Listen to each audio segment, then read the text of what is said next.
Zach with Wingard Wearables. You're one of 12 special people who's going to watch this video to the end.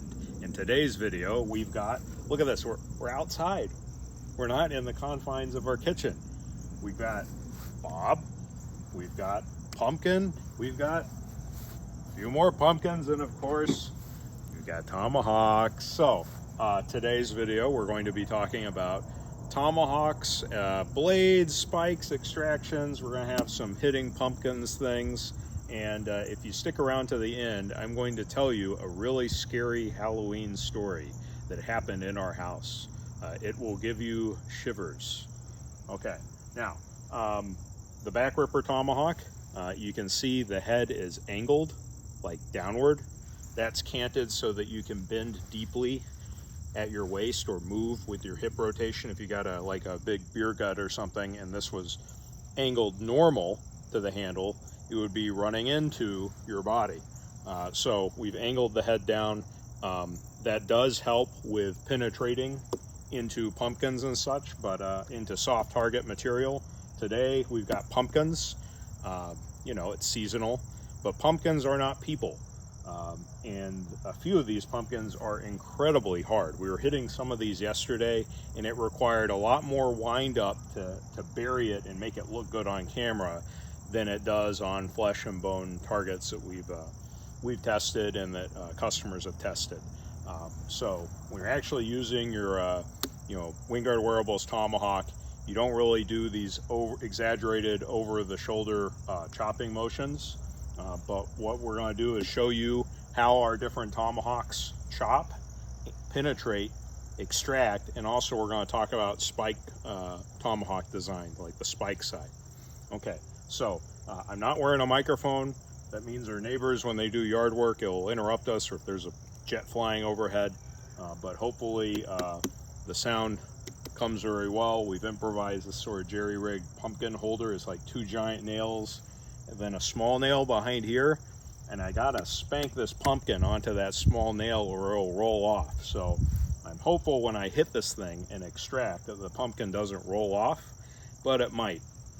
And if this pumpkin's too tough, and this one's a real tough one, we may swap pumpkins. So you're just, we do these in one take. There's no editing. You're just gonna see me spank a pumpkin onto it. So just bear with us. Anyway, back ripper tomahawk. Right? Here we go. Ooh, it did come off. Spanked in there. So the tomahawk is stuck in there, right? A bearded tomahawk, a lot of people when they, really spank this on there. There you go. A lot of people when they think about going through a chop motion and then extracting the blade, they tend to cycle it back, all right? What you want to do with the back ripper is actually angle it out like this. You don't want to chop and then pull back like that, because then you're going to hook into the flesh and bone. Now, pumpkins are not people. They aren't really that fleshy, especially this one. So they tend to exaggerate the extraction challenges you'll have on an actual hard target. But let's see if this shows up really clear. All right, let me see if I can push this pumpkin on there better. All right, maybe it'll stay. All right, so that buried in there and it popped right out. Notice that I did not do this motion. I went out like that. So with the back ripper, when you chop, the arc of the chop, when you extract, you want to use that angled head to your benefit. You want to sort of do a motion where you're extracting at this sort of angle to get it out. You don't want to chop and then try to pull it out, because then you get hung up and stuck and you got to like lever it out and that sort of thing.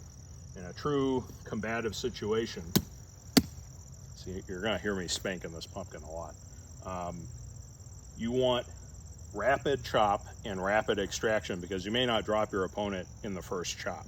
You may hit them in the side of the neck or the arm or something, or you may have another opponent. So you definitely don't want to bury your tomahawk into the person and then have it stuck. And a lot of tomahawks on the market have exaggerated beards and stuff that look really cool, and then they have flat tops on them. And that combination of having a straight 90-degree top edge and a hook like beard. That gets hung up on fabric, flesh and bone very easily. That's an extraction nightmare. So we're trying to avoid that with our designs, and the back ripper does avoid that if you remember to extract out in that way. All right, let's get another pumpkin. The classic, the orange pumpkin. Ooh, this nail is kind of loose. Bear with us. All right, we're gonna see if we can spank this on there. Yeah, there we go. Orange pumpkin's a little softer. Now, Empress tomahawk. This is the Molly Empress. You can see a big contrast in its chopping blade design compared to the back ripper. It's not really a chopping blade. It's a spontoon tomahawk that's actually shaped like a shark tooth. It's flat on one side, contoured to the other. All right, so that really concentrates the chopping force for penetration. But because of its design, because it's flat on one side, rounded on the other, it greatly simplifies blade extraction. So it's in there easily, and it extracts easily, even on a pumpkin, which exaggerates the extraction problems in flesh and bone targets. You can really just like pop it and peck in really quickly. You get really fast windups, and you can see that buried with very little motion. I did not do any over the shoulder chops. It was really with, you know, like throwing a jab or a cross, like arm motion alone, even not even putting a lot of the body weight into it. You get that sort of, you know, leading edge penetration. It's really streamlined for extraction. Now, we're gonna put this on. We're gonna go to Stingray. Stingray tomahawk. Yep, this is coming out in a little over a month, right? We're hoping mid-November, maybe late November. So this is our Stingray tomahawk. You'll see the chopping blade is very, very different. It's almost the opposite of the Empress tomahawk. Here you got two edges coming together, curved coming together. Here with the Stingray, you have this big lunar chopping edge and then curved trailing edges. Now, a lot of spiked tomahawks that were, you know, over 2.5 inches in chopping blade size were often very curved on their chopping edges, and that helps concentrate your contact pressure when you impact a target at different angles. But one of the things we discovered was with the Stingray, we designed this to flare out in both directions, and we also chamfered these trailing edges. And the idea behind that is to bury that chopping blade into the flesh and bone target and then easily extract, because the trailing edges are not sandwiched by uncut tissue. They're passing through a severed plane that you made with the chopping blade. I really hope this looks good on camera here. Yep, this pumpkin's a little thick. So it extracts very easily,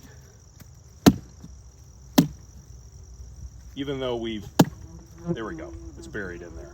Yeah, the pumpkin's kind of splitting on this. But the idea behind extraction, as our neighbors have a car alarm going off, is really having those trailing edges not get caught on things because you severed that plane through it. Let me see if I can get a good deep buried chop in this. All right, so it's in there, all right, almost to the handle. And these trailing edges are going to extract easily because they are not sandwiched by uncut tissue. You've already created a path for it to come out. Ooh, I needed to work on my little setup here. All right, I think we're gonna switch pumpkins. Let's go with a little pumpkin. What about this yellow one? Nah, let's go with this ugly white one. It's really warty. Ugh, that's like disgusting.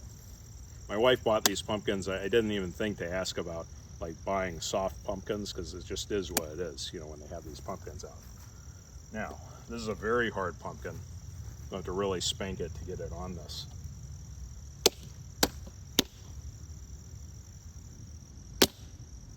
Think it'll stay? Let's see. Now, let's talk about spikes. All right, this pumpkin is so hard that I'm really not sure how well this spike is going to stick, but with spike tomahawks, people have an impression, they think of like a medieval, armored combat context where you're going to turn the spike side to your opponent and percussively bury it into them. There's no real evidence that spike tomahawks were used that way on the North American frontier. There was no real presence of armor. And a lot of the spikes were very curved to the point where they could not percussively penetrate. And there's an absence of archaeological evidence that spikes were used to like bury into an opponent's skull. There's lots of evidence that the chopping side was always used. So I believe that the spike tomahawks were used primarily swinging the chopping blade to the opponent. See poor Bob here getting tagged in the head. And if that couldn't happen, you then transition to spike side and then use that like a meat hook on a stick to catch onto things. Think like, high up, like on the skeletal features of the skull or the neck, or into the rib cage, or ripping across the belly, that sort of thing. So I believe these spikes were used when the chop couldn't be utilized to rapidly transition and catch and tear down your opponent. And we'll try to illustrate that on this really tough pumpkin. It's going to be a challenge, but we'll see. All right, so just by pushing forward, driving forward with my body, I've got the spike buried in.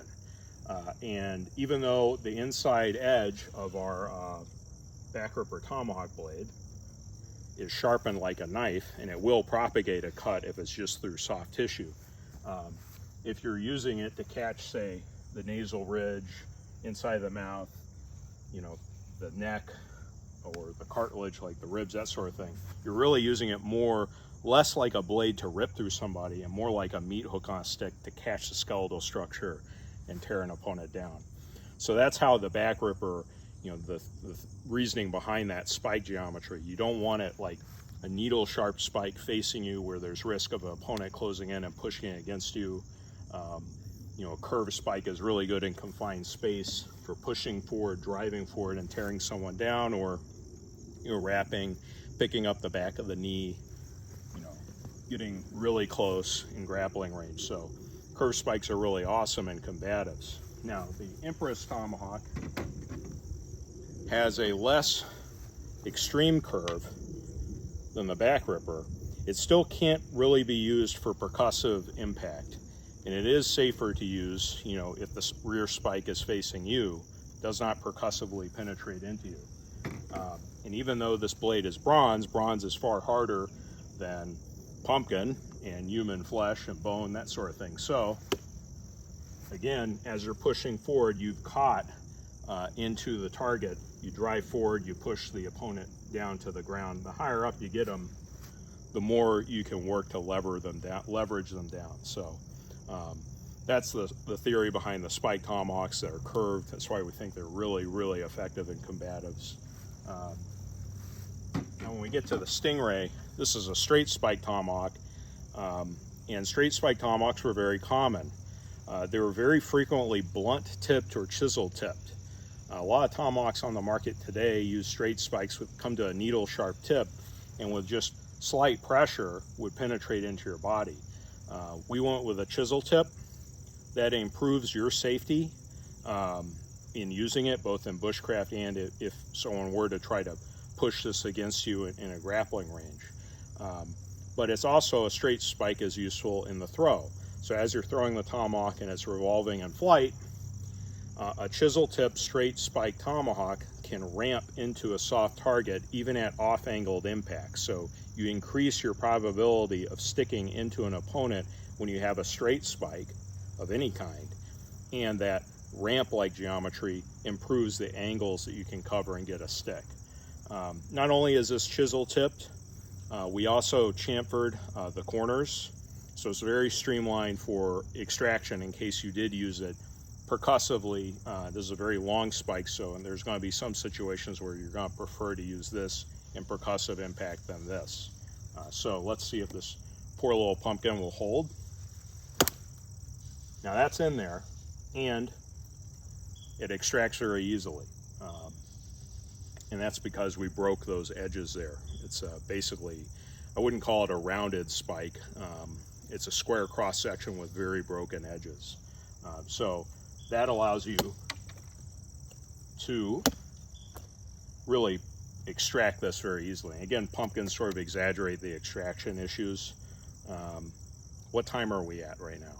15 minutes. 15 minutes. This video is kind of dry, isn't it? It's a little hot out here. It's like summer-like weather for October. It's kind of crazy, so I'm getting sweaty. But yeah, those are the spike, designs. If you look at curved spikes, they are superior, in close quarters combatives and confined space. But the curved spikes really don't buy you anything in the throw. And it's pretty clear from historical evidence that tomahawks were thrown a lot in combatives, and a lot more than I initially thought. And that's why we pursued the Stingray tomahawk as a throwing tomahawk option that hopefully will come out, in November. There are other things you can do with this unique design. One of the things that's interesting is the spike's over 4 inches long, so you can use it in a second-hand grip for slashes. That's not going to show up well on the pumpkins because these pumpkins are so hard, but you can do things like slashes or power up for like pommel strike impacts, for less lethal blunt impact. So there's a lot of interesting attributes to this in combatives. Now, creepy Halloween story. Whew, it's sweaty in here. Years ago, how many years ago was this? 4 or 5. So 4 or 5 years ago, I'm in the shower. Always shower after my wife. I hear my wife yell and smashing sound. And I knew that was a spider, because in the fall weather it gets cool. We live in a rural environment. Lots of spiders will try to infiltrate the house when it gets cool. So my wife had stomped on this wolf spider, and she was like, "Zach, check this thing out. Something's weird about it." So I go and I see the spider she squashed, and I saw it, and I immediately knew what was up with it. And I told her, "Do you really want to know what is up with this spider?" And I didn't want to tell her because I knew if I told her it would be super, super disgusting, but I'm not going to lie to my wife. I was seeing this horrible thing. It's unimaginable. I'd only read about it. I had never seen it in person, but when I saw it in person, I knew exactly what it was. And I knew my wife shouldn't know about it, but I'm not going to lie to my wife, So I'm like, "Do you really want to know?" And of course, if you tell someone this, "Hey, do you really want to know the truth?" They're going to want to know. That guaranteed, 100% of the time, they're going to be like, "Yes, tell me." And then you got to divulge a horrible thing. And then, their brain is ruined forever. So here's the horrible thing. There is a parasite. I don't even know the name of it, but it's long. It looks like a angel hair spaghetti pasta, only olive drab green. And it's about that long.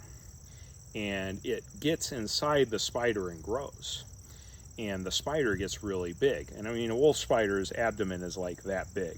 So imagine if, this parasite was in you, it'd be like having a 30-foot anaconda in your torso. You'd be like the 600-pound man full of this coiled up thing. And so that parasite was coiled up in this wolf spider. My wife tags it, and it ruptured the abdomen of the wolf spider, and out comes this green, slimy noodle thing, this worm, and it's squirming around on itself and stuff because it's trying to escape. Its host is dead. It knows immediately the host is dead, and it's got to escape to find a new host. And so apparently the life cycle of these parasites, and they get in other things other than spiders. They'll get in roaches, praying mantises and stuff.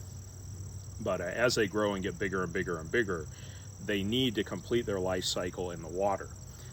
So somehow they're able to make the host very, very thirsty and seek water. And so when the spider, towards the end of this thing's life cycle, finds water, the parasite then knows, and it does the alien chest burster thing and punches out through the spider.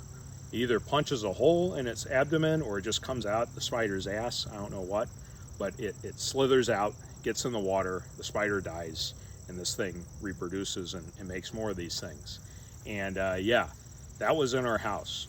So I told her that, And I had never seen this before, but I read about it. And, you know, both of us, we just laid in bed that night, like staring at the ceiling, and every microcurrent of air that like went over your skin, you thought, ah, there's a spider with a worm in it. And like, how many times have I like had my mouth open and one of these things got crawled in my mouth, and there's like in my system, like, and we got cats that kill these spiders. They have them in them. Oh man, it was horrible.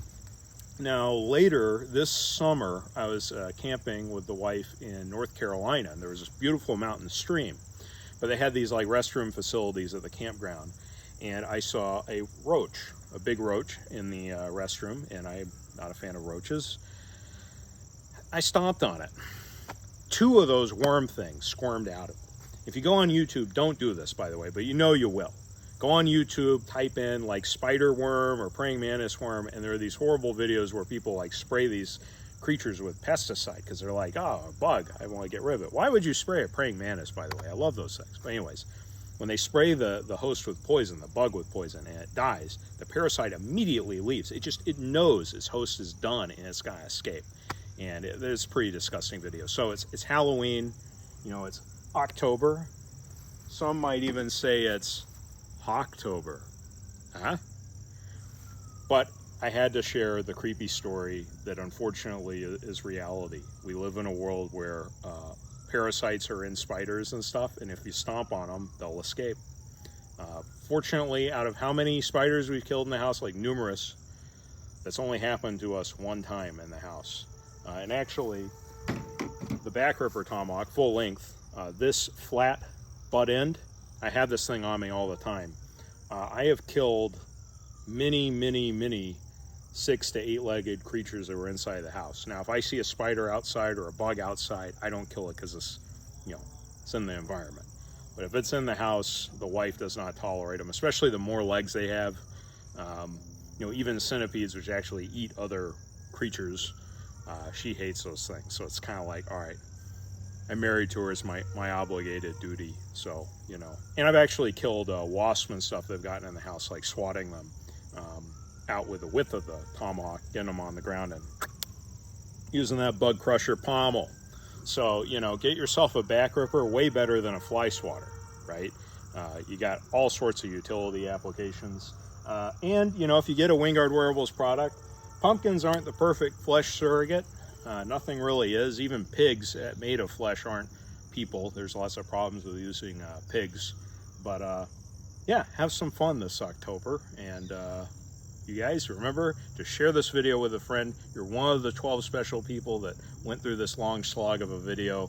Share it so there's 13 that have watched it. Remember to be edgy.